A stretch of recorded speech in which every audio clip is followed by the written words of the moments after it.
And I'm delighted to see you here for our pre-concert talk before this wonderful quartet concert called Outside the Shadow of Beethoven. As usual, I am joined by a very good friend, Dr. Laurie Shulman. Please help me welcome her. Thank you, Gary, and good afternoon, ladies and gentlemen. I have to tell you, it's always especially fun to do these with Gary on afternoons when he's not performing. He's more relaxed, and he isn't with half his brain back there saying, "Where is my fiddle?" And it's just a lot of fun because he knows this music so intimately. He knows our artists intimately and has a very special personal connection with them that I'd like you to tell us about right now. This quartet was actually formed and encouraged by my uncle, Joseph Levinson, in the St. Petersburg Conservatory. So in many ways, I am their musical uncle, and I take full credit and full responsibility. But they are a great group. You'll really enjoy their work. Gary has curated a really beautiful program this afternoon that I hope will be thought-provoking and musically enlightening for all of you. As you see, his title is In the Shadow of Beethoven, and we are starting with Beethoven and concluding with Brahms. There's a Shostakovich work in the middle, which was in its own way deeply influenced by Beethoven as well. Beethoven's shadow looms long for the entire 19th century, obviously through to the 20th century, and I think that most 21st century composers would acknowledge a debt to him as well. The point that I'd like to make before we begin our musical examples is that Beethoven had his own shadows that he had to deal with. As most of you know, he was born in Bonn, the capital of the former East Germany, a relatively small musical center. And before long, the siren song of Vienna was beckoning to him. He was encouraged by a local friend named Stefan von Breuning, whose family were substantially wealthier than the Beethoven family. And they really encouraged Beethoven, including encouraging him to go to Vienna when the opportunity arose. We are looking at one of the rooms that is analogous to the kind of room where some of Beethoven's music would have been performed. But Gary, I'd like you to address the specifics of this hall, which may look quite large in comparison to the auditorium we're in, but it's not so large as it appears. Yes, it's a question of the picture itself, but what I would like to draw your attention to is the shoebox shape, which has now been almost universally acclaimed as the best way to listen to music. And certainly those of you who are familiar with Vienna, you know not only the Konzerthaus, but also the Musikverein, which is one of the most legendary concert halls. It was built about 1850.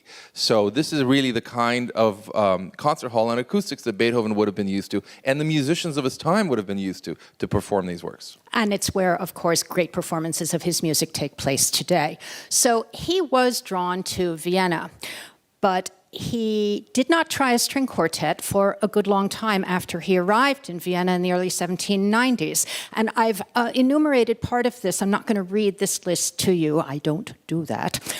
But I did want you to have a sense of how many different instrumental combinations he had experimented with in chamber music before he attempted either a string quartet or a symphony. Every work you're looking at up on that list was a sketch of sorts. It was a dress rehearsal for his initial foray into the realm of the string quartet. And I think that many of you know that the term WOO, it doesn't mean woo. It stands for the German Werke ohne Opuszahl, work without opus number. Some of these were published in Beethoven's lifetime, many of them were not, but they're important works in his development as a composer, and it's significant that he chose those Opus 1 trios to be his first published work. So with all this experience, why would he's so hesitant to write a string quartet? Well, here are his shadows. You recognize this guy, and you recognize this guy. These were the ones who nurtured the string quartet from its infancy in the late 1750s and early 1760s in Haydn's hands to the masterful works that both Haydn and Mozart composed in the 1780s and, in Haydn's case, well into the 1790s, which is, of course, the period during which Beethoven was coming into his first maturity. So he had a lot of his own shadows chasing behind him. Brahms often observed that you will never know how difficult it is to hear the footsteps of Beethoven treading behind you. Well, Beethoven finally got around to it with his Opus 18, a series of 6 string quartets. We are opening this afternoon's program with the second of that group, and this work has been nicknamed the Compliments Quartet because of its opening gesture, which has been likened to a gentleman paying his respects to a lady most likely asking for her hand for a dance. May we hear example 1, please?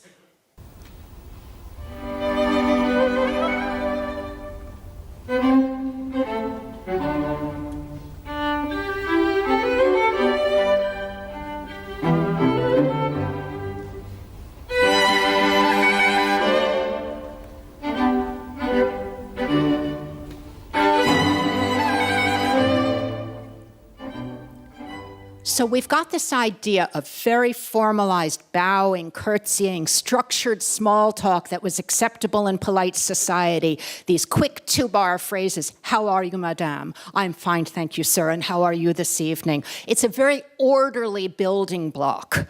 And this is the material that Beethoven spins into his first movement. I'm going to play next the transition to his second theme. This is very much cast in the ideals of Mozart's and Haydn's mature string quartet. You will hear a transition, the actual bridge, the first violin's going to move into triplets, and then you have this second theme, and he's immediately giving us a variation on the second theme because Beethoven is always developing. Track 2, please.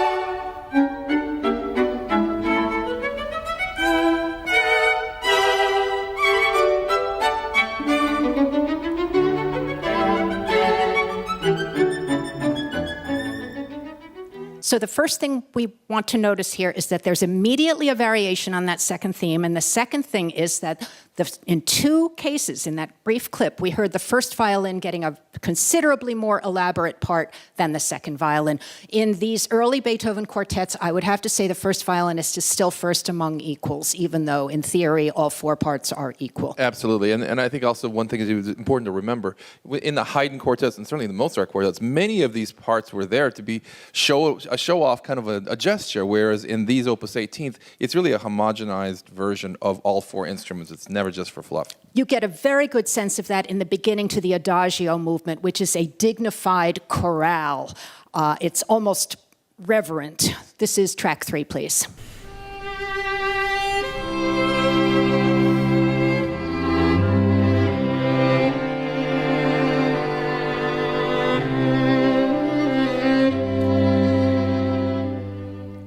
We call this kind of writing rhythmic unison. It means that for the most part, all 4 parts are moving with the same rhythm to form these homogeneous harmonies that are so pleasing to the ear. Beethoven does something radical in this movement that, to the best of my knowledge, is unprecedented in the string quartet literature. He interpolates a fast dance into the middle of his adagio, and it comes out of nowhere. Let's hear track 4, please.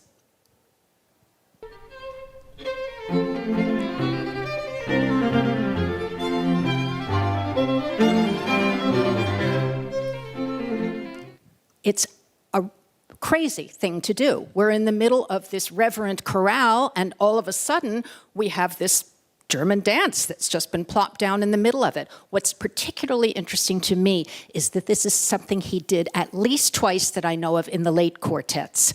He returned to this idea again and again, just putting a crazy German peasant dance in the middle of something that is bordering on the sublime. And also remember that most of his audience would have known the previous quartet, so this would have been a jaw-dropping gesture where they would have said, "What are you doing to us?" And possibly rushed the stage. But this would have been in a salon, so no stage to worry about. All right, his third movement is a conventional minuet, but it's pushing the boundaries and really almost verging on the pace of the livelier scherzo. This is a bit of a stretch, but if you listen really carefully, it's closely related in its contour, by which I mean the shape of its intervals, to the Adagio theme, but he has changed the key center, he's changed the tempo, and he's changed the rhythm. Let's hear track 5, please.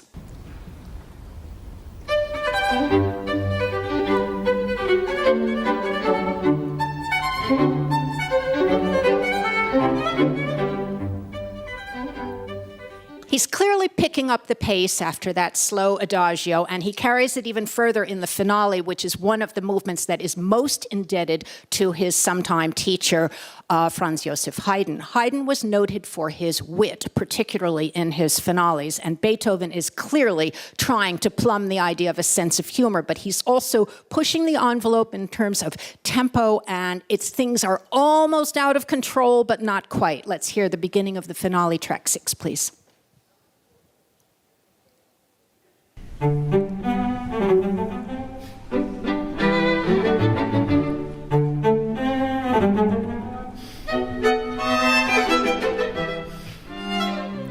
One of the things that's unusual about this is that he gives the opening melody to the cello. He is starting to break from the tradition of letting the first violinist drive the bus, so to speak. And in the passage leading up to the double bar, this is another sonata form movement, he really just takes what we just heard, puts it in fast forward, puts it on steroids, if you will, and turns it into a madcap race. You'll hear that initial motive, bum, bum, bum, and just listen to what he does with it as he's racing towards that double bar. Track 7, please.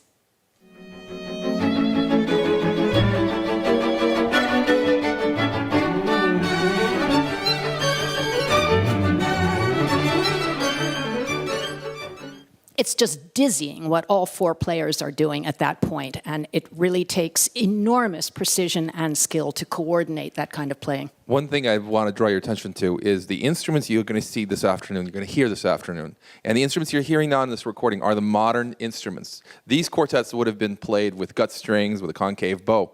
So the opening that Laurie referred to in the cello would have been extremely difficult to play because it doesn't respond quickly with gut strings. And fortunately, at least for this audience, I think we're going to have the steel strings, which respond much quicker, and so you get much more excitement out of it. This also helps to explain why the cello concerto literature took a lot longer to evolve than the violin concerto literature did. All right, moving to Shostakovich now.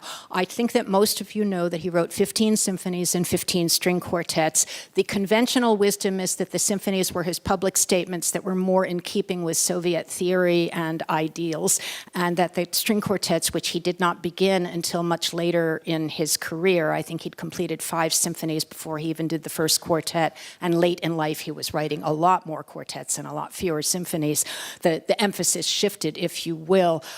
He was closely associated with the Beethoven quartet, not to be confused with Beethoven, or one of Beethoven's quartets, but it was the name of a Russian ensemble that made their career performing the quartets of Beethoven. They premiered all but 2 of Shostakovich's 15 quartets, numbers 2 through 14, including this one. I have a slide of them a little bit later. This is an unusual quartet. You can see from your program it only has 2 movements, and I need to warn you up front, the second movement is something like 20 minutes long. The first movement's 6 or 7 movements long. He's basically telescoping what we would think of as 3 other movements and sort of gluing them It's more of a stream of consciousness kind of a thing. Gluing them together.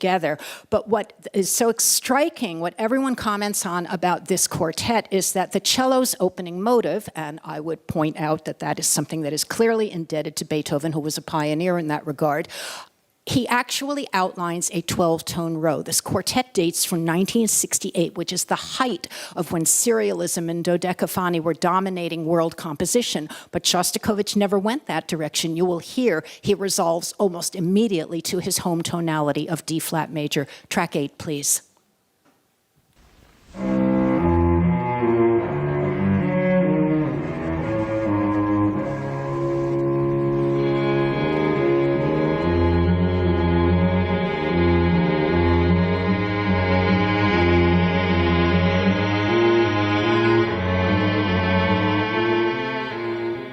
So right from the outset, we have this duality between something that is decidedly modernist, and where is our ear trying to anchor us, and something that almost sounds like a technical exercise at the very beginning with the cello in that slow da da da da da da da da and the sustained notes in the first violin.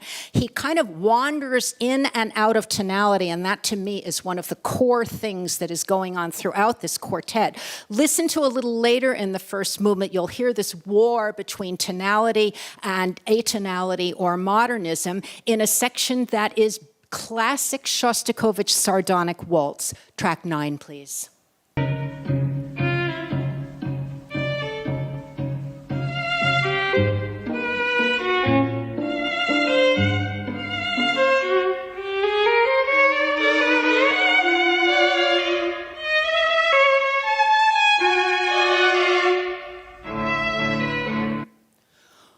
We move now to the second movement because it is the lengthiest and the thorniest movement, I think, on this afternoon's program. One of the keys to it is a motive that will appear right at the outset. It's 4 short notes and 1 long note, which translates to da-da-da-da-da, da-da-da-da-da, da-da-da-da-da. You will hear that over and over again in this quartet, and it helps kind of as signposts along the ways because you'll hear how many different ways that Shostakovich treats this motive. It's classic Beethovenian development, taking a very simple idea and reworking it so that he can make many, many different colors out of something that is small and a tiny little cell. Let's hear the beginning of the second movement. It's kind of an aggressive crying out, but listen for that motive. Track 10, please.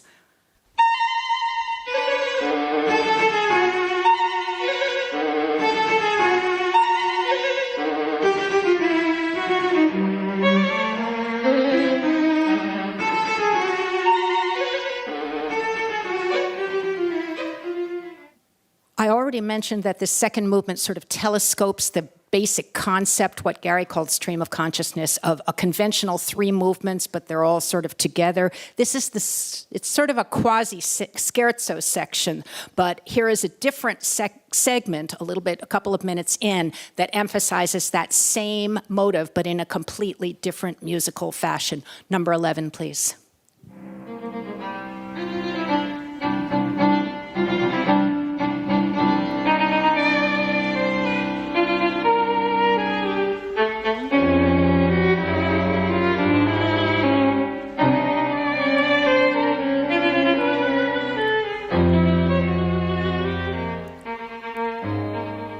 It's sort of melodic, but it's sort of atonal, and he's at war. He's trying to figure out, how do I remain Dmitri Shostakovich and still function within this Soviet system? Well, I think it's important to remember the Soviet system. You know, after this, in '68, with the invasion of the Czech Republic and the Czechoslovakia in those days, what you were getting is a lot of the government things that people like Shostakovich would love to rebel against, except that he had a minor problem. It was called the Gulag. So he had to actually put in all kinds of protests that were like code. And in many ways, I think this idée fixe of the 4 short notes and 1 long one is something that the musicians would have gotten, but the Stalinist regime would not have. My next example is from a section that could pass for a slow movement. The example I've chosen has an extended pizzicato passage for first violin, which is eventually answered by the 3 other strings. It would be too long if I did the entire example with the pizzicato, so I've come in. My clip starts towards the end of the solo, but it is an unusually extended solo for the first violinist, again harking back to the example that traces back to Beethoven and before him to Mozart and to Haydn. Let's listen to track 12, please.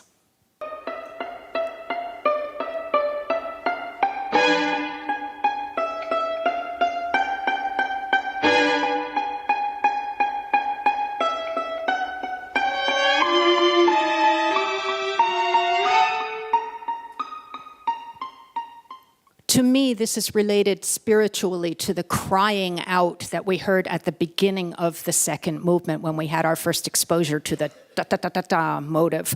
My last example is from near the end of the quartet, where we will eventually get positive resolution into the home tonality of D flat major, but we still have this war of harmonic language. It's hard to figure out exactly where to put down your anchor in terms of what the home key is. You will, however, hear that scherzo motive of the 4 short notes followed by the 1 long one, because it's sort of a leitmotif that travels through the entire movement. Track 13, please.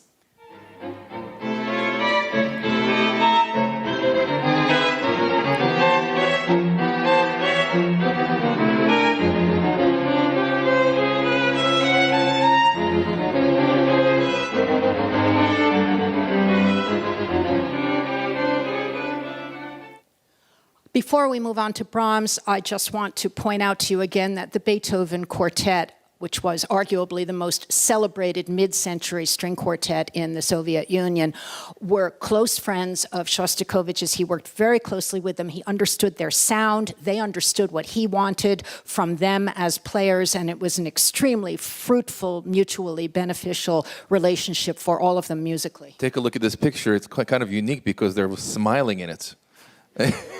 You know, that's a huge... Smiles are relative in the USSR. So Soviet smiles for the camera would have been very unusual. I have a feeling this was a fantastic performance where everybody was happy. Yes, and they clearly look dressed for a performance. That's not a rehearsal. That's not a rehearsal picture. No. All right, but again, the shadow of Beethoven very clearly lay over Shostakovich, and I think that few would contest that he and Bartók were the greatest composers of string quartets in the 20th century. So, and you'll notice who the bust of is in Shostakovich's studio. We have a bust of Ludwig van Beethoven up there as daily inspiration for him. All right, we move on now to Brahms, everyone's favorite composer, right? Maybe not everyone's. I went through a phase in college when Tchaikovsky was my favorite composer, but by the time I hit my 18th birthday, I think I had graduated from that. I still love Tchaikovsky, but he is no longer my favorite composer. For me, Brahms plumbs emotional depths and gives both the performers and the listeners a degree of spiritual satisfaction that is rare in great music and continues to give back to one again and again. But here's the conundrum. Brahms had that same shadow of Beethoven that lay over him, and he articulated it in his reluctance to produce a symphony, which took him even longer than a string quartet did. But he, too, hesitated to produce a string quartet, and there were 2 reasons. One was the shadow of Beethoven, and he had Beethoven, Haydn, and Mozart before him, along with his elder colleague, Robert Schumann, and his younger colleague, Mendelssohn died when Brahms was still a teenager, but he certainly knew their works. He knew Schubert's works. He knew that he had big shoes to fill. But the other reason that Brahms waited so long to write a string quartet, his Opus 51, is that Brahms was a pianist, and his chamber music worked best when he had piano involved in some capacity. So, Gary, why wasn't he comfortable in this idiom?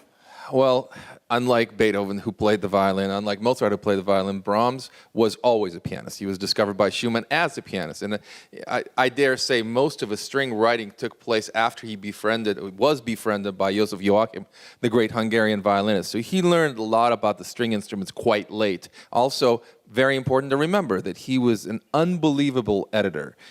Some people, you would speak better to this, but some people believe that he destroyed over 400 of his own works. And we have no idea of what they were, except to try to trust that what is left is the best of what he didn't destroy.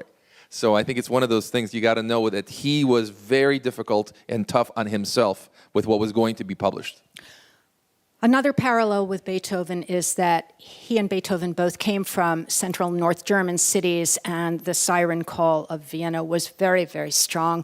Brahms initially went there in the early 1860s, went back to northern Germany, and eventually came back and settled permanently in Vienna, and as we all know, had a wonderfully successful career there. So he finally writes this pair of string quartets, Opus 51. There are 2 quartets. We are hearing the second of them this afternoon. You will hear a lot of sonorities that are familiar for Brahms. Certainly his harmonic language is consistent with what we know from his other works. It's just he's never completely at home writing just for a small ensemble of strings, and yet it is still great music. My first example is the second theme from the first movement, because to me it shows not the heroic or dramatic side of Brahms, but at his most ineffably tender. It's just the kind of music that makes you think of the tenderness of the beloved lullaby. It's lovely, lovely music and shows him at his melodic greatest. Track 14, please.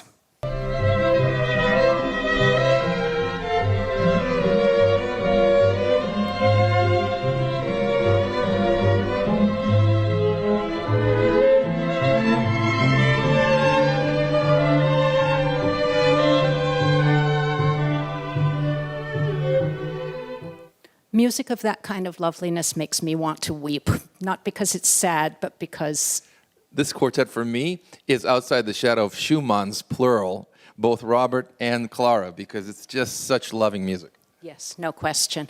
All right, we don't really have time to go at length into the slow movement, but there's one very important example I wanted to play you from the quasi-minuetto, because he takes a page straight out of Beethoven in this movement and interpolates a fast dance. Sound familiar? We heard something very like that in the Opus 18 quartet. So let's hear this excerpt. By the way, he also switches from triple meter, which you would expect in a minuet, to duple meter for the dance. Track 15, please.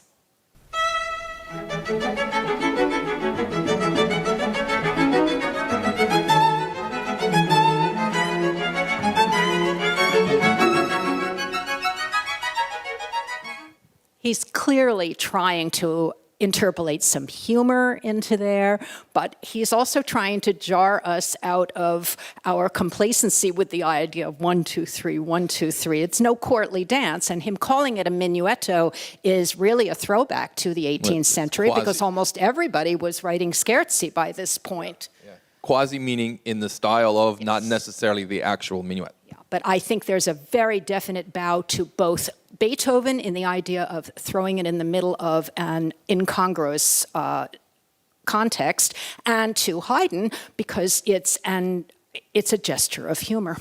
Now, the last movement is singular. Gary has already mentioned Joseph Joachim. Even before his collaboration with Joachim, he worked with another important Hungarian violinist, Edward Reményi. And with Reményi's blessing, I would say, he actually showed, as I understand, some of his early works to him. And I think that the Hungarian flavor would have never happened if it wasn't for the two Hungarians that came into his life, because Brahms is from Hamburg. It's really far north. It's not somewhere you travel to. Brahms's most celebrated Hungarian-influenced music is, of course, the Hungarian dances, originally for piano four hands, and then later orchestrated, some by him, some by Dvorak, some by others. They became hugely popular. But the finale of the violin concerto by Brahms is also strongly influenced by Hungarian music. Piano quartet. The G minor piano quartet finale is all'Ungherese in the Hungarian style. You will hear a lot of the same ploys in this excerpt from the last movement, which is quite typical of what goes on in the last movement, because there are these really strong cross rhythms. There's intensity, there's passion, drama, all things that you would expect from Hungarian music, especially gypsy-inflected music. But what I really want you to notice is try to keep track of where the beat is, where the pulse is, and what meter you're in, and listen to how cleverly he confuses you and then sets you right again. Track 16, please.